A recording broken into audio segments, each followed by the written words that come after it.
This evening, my topic is entitled Only Believe. All right? And a subtitle to that would be The Ingathering. Okay?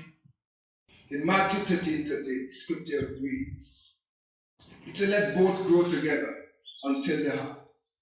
And in the time of the harvest, I will say to the reapers, gather you together, first the tares, and bind them in bundles to be burnt, but gather the wheat into my barn. First and foremost, I want to deal with the significance of Shavuot. The significance is that the scripture says to us that in ancient times, the people, they had left one of the harvest season, which would have been the barley season. So they left the barley and they started to come from the barley harvest. And this would have taken you to the next harvest season. The next harvest season would be Shavuot. And then you have another harvest season. The other harvest season would be Sukkot or Tabernacle. Now, this is very important because if we don't comprehend that they talk about a spring harvest and a fall harvest, then we would not truly comprehend it. Because here Yahushua Mashiach, he made mention of the wheat and the tares. And Yahuwah had sown the good seed upon the earth. But he said, as men slept, while men slept, the enemy came in and he sowed seeds of tares. And here he is saying, let the wheat and the tares grow together until the time of the harvest.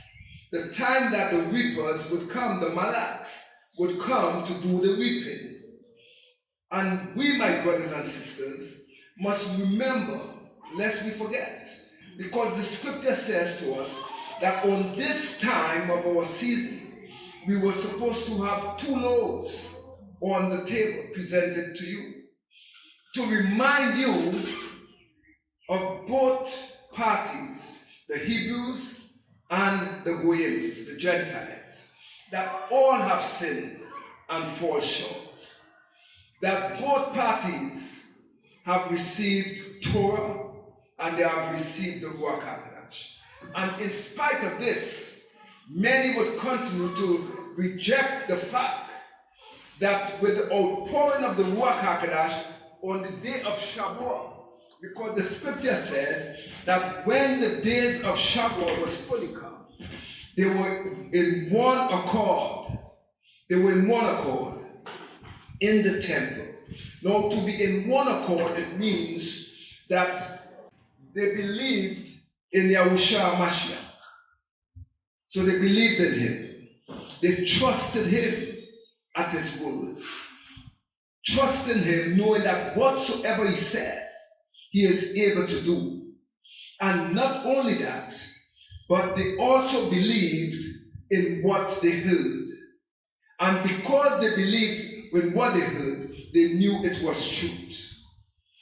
And I believe for many, our problem is how we hear. Remember I shared with you the scripture says, take heed of how you hear. And then I shared with you recently again, where he said that our ear had been sanctified. Our ear had been circumcised. So now we hear. And because we hear, we now have faith. We have faith. Because faith is about believing. And I will even go as far to say, from a Greek perspective, they would say faith is to believe. But from the Hebrew perspective, we look at the Strong Concordance, you would see Hebrew 5:39 in the Strong Concordance, you would see it talks about a man. A man talks about to trust, to believe, and all these different things.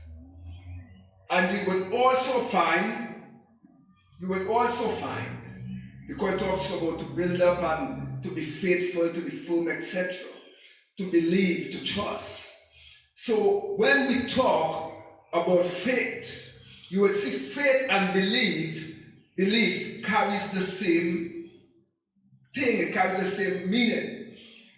There is also another word that is used for faith and to believe, and that's Shama, Strong Concordance Hebrew, 8085. So when we talk faith, we speak knowing that our ear had been what? Circumcised.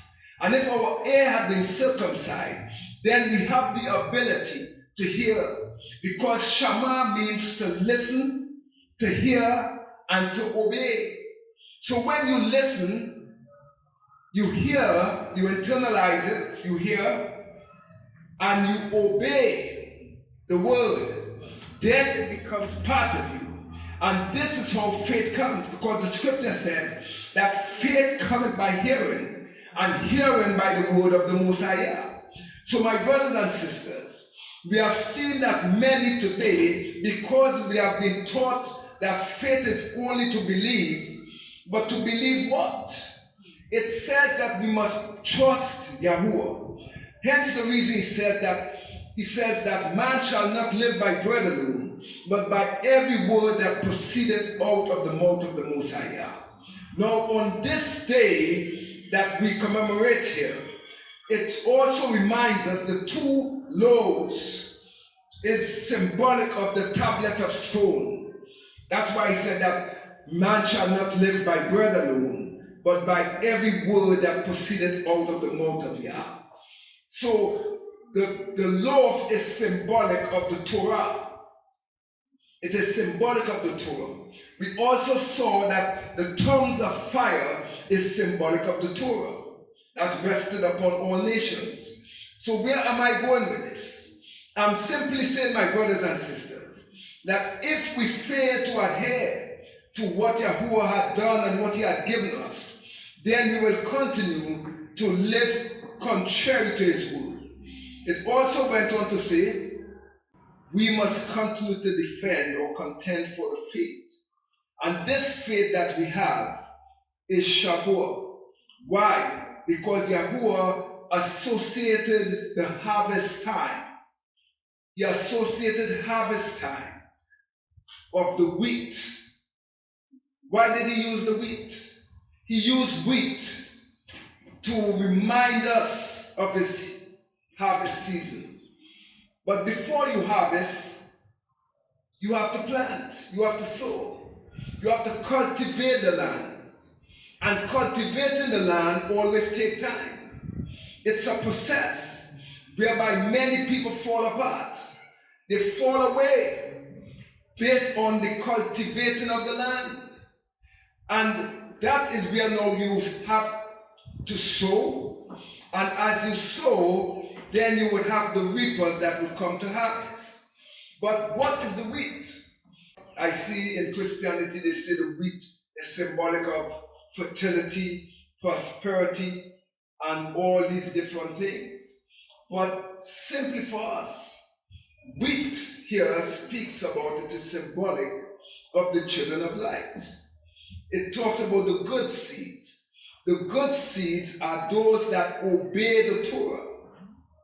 So if we obey the Torah, then the tares will be children of the wicked one. They would be children of disobedience. Children of disobedience. I also look at the time where the scripture said that they would monocord in the upper room, in the temple. But even as we're looking at harvest, another thing that Yahuwah did to illustrate to us about the ingathering and the harvesting of souls, he allowed us to see in one day 3,000 souls was added. 3,000 souls. So he was showing us here a picture that in his feast days, in his season of harvesting, that he would add supernaturally. He would add. And as we continue to observe Yahuwah's season, his times and seasons, his appointed times. We must believe Yahuwah for what his word says. If his word said that he will do it, that he will give us a double portion in his season, and that he will make all things possible for us, we must believe. So the same way that 3,000 souls were gathered, here we saw it was the ingathering. But going back into Matthew, if we follow the script, the scripture started thereby he was saying that blessed are your heirs, for you here. Blessed are your heirs. That is the earlier part in chapter 13. He said, blessed are your heirs, because you hear. So it says that many even would be among us and they would have difficulty or problem in hearing, because the ear has not been circumcised to hear what the Ruach HaKodesh is saying. So hear what I'm showing you here. He went on to say, and he gave the analogy that the kingdom of the Shamayim is like unto a man that do what? Soweth good seed in the field. But while men slept, the enemy came in. While we what? Slept. And many of us, we are sleeping wide awake, but asleep. He also went on to say, but when the blades were sprung up and brought forth fruit, then appeared the tear also. So right among us, it will have wheat and it will have tear. I shared with you that the tear is the children of the wicked. What makes them wicked is their ability to be rebellious. So here he says, let the tears, leave them alone. Let them go side by side. So the servant of the household came and said unto him, but sir, did you not sow good seed in the field? From when thence came the tares? And he had to tell him, an enemy had done this. The servant said unto him, will thou then that we go and gather them up? But he said, no, lest while you gather up the tares, you root up also the wheat. But let them grow together until the harvest. The harvest is the time that Yahuwah would gather all his souls. He would gather the people. He would gather those that love him, those that walk in obedience to his word, right? And he will also gather the rebellious at heart, those that are full of pride, arrogance, and these different things. And the scripture says, and he will root them up, and he shall cast them into the shaft, or he will burn them up. Likewise, my brothers and sisters, if we examine the word carefully, we cannot afford to make the same mistakes as ancient Yahshua, whereby they lightly esteemed Yahuwah's feast days. To lightly esteem feast days and Sabbats is to reject the Most High. And that's why I said to you that we must be Torah observant. Another thing I would like to outline to you, as I was speaking to you about the heir being circumcised. How would you know that an heir is circumcised? When you can discern. When you can hear the voice of the Ruach speak. And Yahuwah speaking to Isaiah, in Isaiah 30:21, he put it this way. He said to Isaiah, to let the people know, and he also, that he would hear a voice. Here he says, and thy ear shall hear a word behind me, saying, this is the way. This is the way. Remember, I shared with you that Kephah, Masha, all of them, they were imperfect. They had fought. They had Peter denied Yahushua Mashiach 3 times. But when he received the Ruach HaKodesh, he now was filled with boldness. He was endued with power. You understand what I'm saying? And these brothers were once walking contrary to the way. But now they understood, and they had the Ruach HaKodesh speaking to them and admonishing them, pricking them, that anytime they want to go contrary, they would always hear the voice saying that this is the way, walk ye in it. I've seen Christianity quoting this scripture, and I want to know what way they're talking about, because this was speaking to people that were Torah observant. This was speaking to an assembly that loved Yahuwah's Sabbaths and feast days. And they gathered themselves on the feast days of the Most High. So here he is saying, this is the way, walk in it. And when you turn to the right or to the left, you would hear that voice. But in order to do that, you must have what? The spiritual hearing. Spiritual hearing. Whereas many of them on the other side, they are dumb, they are deaf.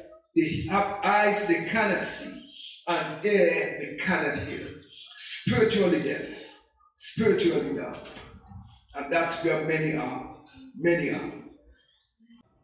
We saw Yahushua Mashiach, our example, the one that came and walked the face of the earth as a man, the one who had redeemed us from all our sins and our iniquity. He is the one. He is the one. He said that if any man hunger, let him eat of me, let him eat of this bread. For I am, he said, I am the bread of life. He said, if any man thirst, let him drink from me. You understand me? So he is the bread of life. He is also the living water. And here we see that the scripture says, in spite of all our shortcomings, when the people gathered themselves together in one accord, that something supernatural happened. Something supernatural. And to be in one accord, I said already, we must believe, trust in the Most High. We must have not only the ability to trust in His word, but to trust in Him. I want to take you in Mark, I think it was in Mark chapter 5. In Mark 5:36. It started off with Yahushua Mashiach encountering a man that was demon possessed. This man, it said, had a lot of unclean spirits. And Yahuwah was to deliver him. And as he left the man, the scripture says, he went into a crowd. And there was a woman with an issue of blood, the scripture says, that for 12 years, she spent all that she had, running by doctors, physicians, and she could not be cured. And she said to herself, she heard Yahushua was passing, and she said, if only I can touch the hem of his garment. Now the hem of the garment is where the zitzits are. The zitzits. So the zitzits is symbolic of the healing power of the Most High. And that's why when she touched the zitzits, which is the hem, he said, who touched me? Because he felt virtue left his body. He said, who touched me? In the midst of a multitude, he said this. And yet this woman, she was a bit afraid. She was frightened. But she said to him, Master, I touched you. And he said, according to your faith, according to your faith, be you whole. But while he was still speaking to this woman, they said there was a ruler from the synagogue, Jairus, came at the same time frantic and said, Master, My daughter is dead. My daughter is dead. And the disciples and these who were forbidding him, saying, look, don't bother our master. Can't you see he's busy? Don't bother him. And Yahushua Mashiach said to him, he said, do not be afraid. Do not be afraid. You can read it in 34. He says, and he said unto her, daughter, thy faith be made whole. Thy faith hath made thee whole. Go in peace, and be whole of thy plague. For while he yet spake, there came a ruler of the synagogue, which said unto him, thy daughter is dead. And one said, why troublest thou the master any further? Because she's dead. But this man wanted a miracle.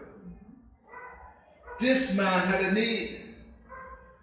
And I'm saying to you, my brothers and sisters, the only time miracles can happen is that there must be a need. There must be a need. There must be a desire. There must be a craving. There must be a hunger. This man was desperate. He did not know where to turn, who to look to.